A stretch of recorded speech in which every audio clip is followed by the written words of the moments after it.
OnlyFans owner revealed. Check out feminists' reactions. Hello everybody, and welcome to One Mail.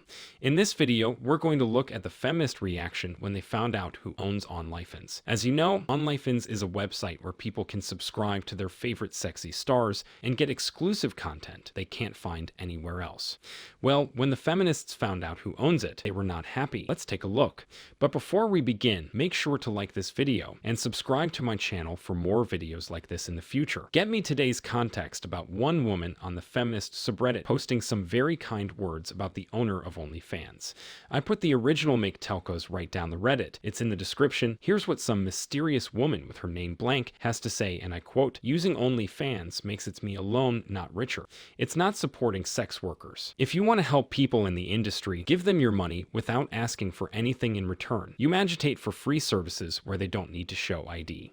Ideally, you decriminalize them." This adult content producer and son of a banker, profiting from other people and regular and BDSM adult content for years, are brilliant, mainly based on the public, so we will argue about women. Still, I want you to see his pimp face whenever you hear OnlyFans. This woman is hilarious. She is saying that you should let anyone post content on this website without actually having to give up their ID. She's undoubtedly trying to get women underage to post pictures there. Sorry, Honey Bunch, the owner of OnlyFans is not that stupid. He will not break the law and risk losing his cash cow. She's probably on there, but didn't want to give her ID so she could sell herself and get paid. She also tried to call them a very disrespectful word, but I will be an insult to women. So instead, she seems to call them something she believed to be far worse, as the son of a banker. Feminists were so dumb that they could sell you in a 6-foot-long dildo to put themselves on. In just a moment, my thoughts about this mystery woman trying to shame Leonid Radvinsky, the majority owner of OnlyFans. As I was saying, Leonid Radvinsky is the owner, and in October 2018, it took over ownership of 75% of a company called Phoenix International. That's the parent company of OnlyFans. As of May 2020, the design house has 24 million active users and has paid out $725 million to users. This means that Leo was probably more than $100 million in cash by now, not about profit from insulation. The mystery women also want to judge him by the women on the site putting themselves out there, but the truth is they shouldn't have to use the site if they don't want to. If they don't like making umbrage, one of them makes their version of OnlyFans. After all, it's his private company, and he can do whatever he wants. From calling me excellent to criticize anyone and anything like it's been on the likes of YouTube, then complains out in the open. The last time I checked with the creator, all platforms, and called what amounts to bluff. Where is the feminist version on OnlyFans that empower women so they don't have to pay 20% of their before-tax dollars to Leonid, who will probably become a billionaire? I mean, creating a service for desperate women to make money during these challenging times from their bedrooms, and now women are the victims. Leonid is pretty smart to obtain the limelight, because you never know when a disc rental 300-pound woman will put all overweight behind herself and come out with a butter knife.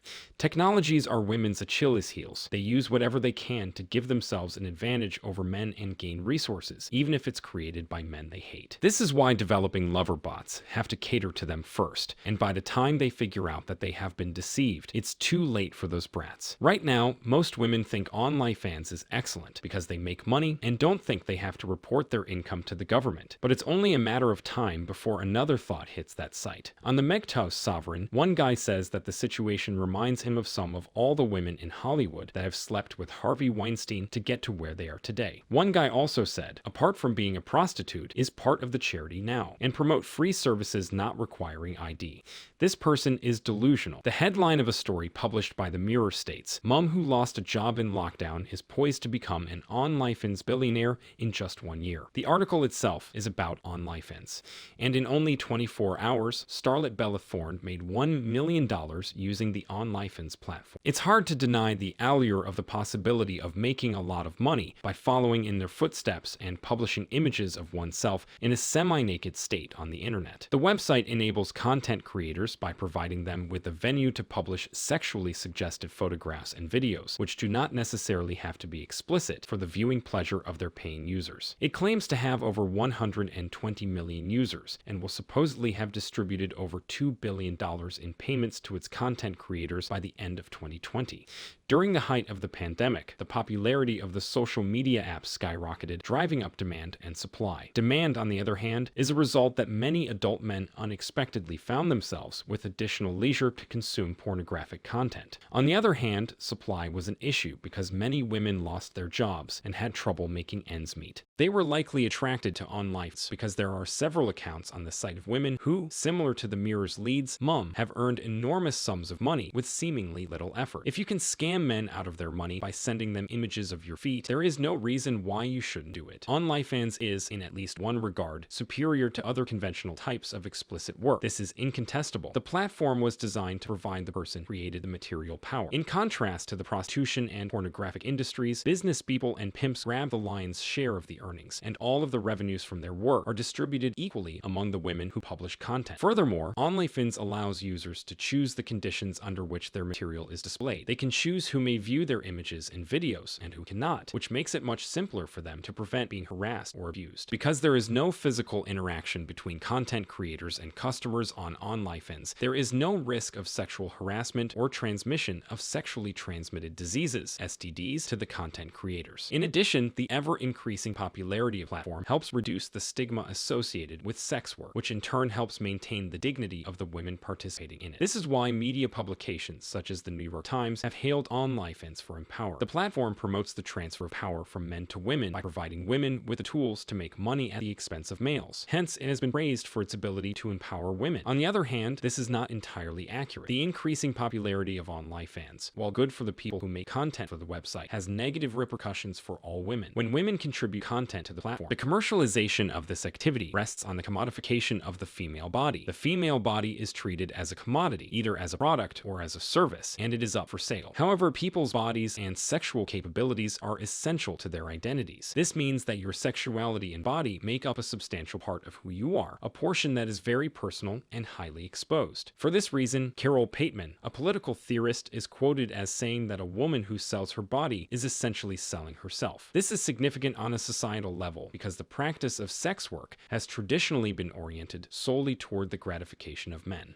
the level to which it is ingrained in all civilizations. After all, it is the oldest profession, leads to a representation of women as the sexual servants of men, according to philosopher Deborah Satz. This is because of the rationale stated above. This has a role in the perception that women are submissive, which adds to the fact that women have a lower social and political position. This false belief of inferiority is the root cause of long-lasting problems, such as unequal pay between the sexes, detrimental gender stereotypes, and an unfair distribution of work responsibilities within the family. OnlyFans normalizes sex work under the app's widespread use and the fact that it was designed to function as a social media platform. In this sense, it perpetuates the idea of women as sexual servants of men, who are at the ready to fulfill the sexual desires of males at the touch of a button. This is one of how the platform covertly contributes to the continuation of gender inequality and thwarts any socially meaningful empowerment of women. The monetization of the female body, implicit in the premise of OnlyFans, has another potentially harmful consequence. The lady must be considered an item or a means to an end rather than a human being. Objectification of women has been shown in several studies, including one conducted by psychologists at the University of Kent, to be directly linked to acts of aggression and violence against women. Sex workers are among the most susceptible individuals to the threat of physical and sexual assault. According to a statistic cited in Markets in Women's Sexual Labor, written by Satz, the mortality rates for women engaged in street-walking prostitution are around 40 times greater than that of non-prostitute women. Naturally, the authors of material on OnlyFans were considered during the platform's design and development. However, as Julie Bindel points out in The Spectator, the platform cannot prevent all types of harassing behavior. For instance, it could not prevent users from capturing 1.6 terabytes worth of information without the author's permission and then dumping it on pornographic websites such as Pornhub. It also could not stop a man from pursuing and harassing a 21-year-old content creator for OnlyFans after she turned down the opportunity to have sexual relations with him. This raises the question of whether or not female content creators on the site have authority and control over their work and how they care for themselves. This video will discuss how these feminists are desperate for that ring. What is now going on with their minds? Could this be a trap? Let's dive deeper into this topic and understand what they want. Stay tuned and check this video out to know more.